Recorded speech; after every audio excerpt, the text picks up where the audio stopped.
এই প্রথম আমাদের এলাকায় এই সৌর বিদ্যুতের দ্বারা এই ডিপটিকল বসানো হলো প্রকল্প।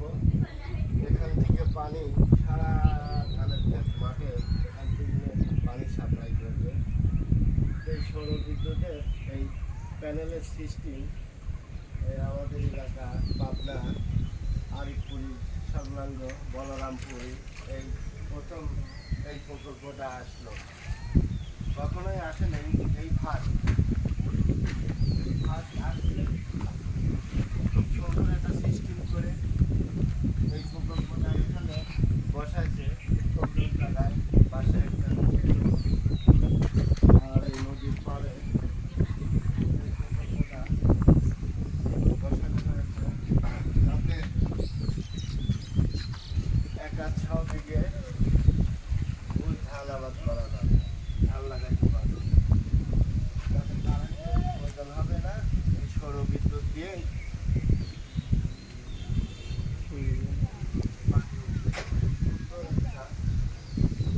সিস্টেম আমাদের এলাকায় প্রথম আসছে। যা আগে আমরা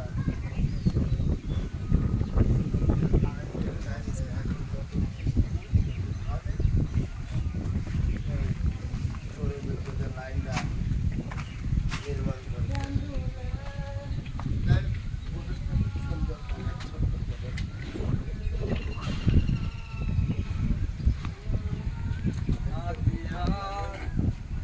কোনো সময় কোনো বিদ্যুতের কারেন্ট যাবে না। ভালো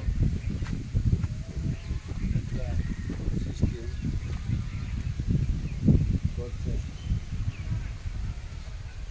কালার মালার করে খুব সৌন্দর্য করে প্যানেলগুলি ফিটিং করেছে। এখনো সংযোগ দেওয়া হয়নি, হয়তো কাল পরশু সংযোগ দিলে মেশিন বসে এই নদীর থেকে পানি উঠে সারা ধানের ক্ষেত মাঠে পানি এরা সাপ্লাই দেবে। তাতে খুব সহজ হলো, কারেন্টের টেনশন থাকবে না, কোনো টেনশন থাকবে না, কারেন্ট আসবেও না যাবেও না, কোনো প্রয়োজনই নেই। সৌর বিদ্যুতের দ্বারাই মেশিন দিন রাত 24 ঘন্টা চলতে পারবে এবং ধানের পানির তো কোনো সমস্যা হবে না, কোনো টাপ পড়বে না। খুব সুন্দরভাবে এই জিনিসটা হলো আর কি। যাই হোক, দেখলেনই তো, খুবই ভালো লাগলো এই প্রজেক্টটা। তো সবাই ভালো থাকবেন।